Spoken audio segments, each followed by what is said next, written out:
Ang daming tao dito sa Victoria Park. Ang ganda ng display nila sa Mid-Autumn Festival. Enjoy watching!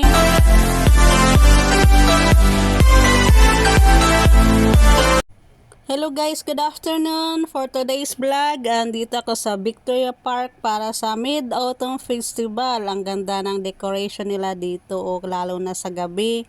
Maganda ang mga Christmas light dito, colorful talaga at attractive. Ayan, maraming mga tao dito ang nagpipicture, nagbibideo, na-enjoy sila sa ganda ng decoration nila dito sa park. So, enjoy watching guys!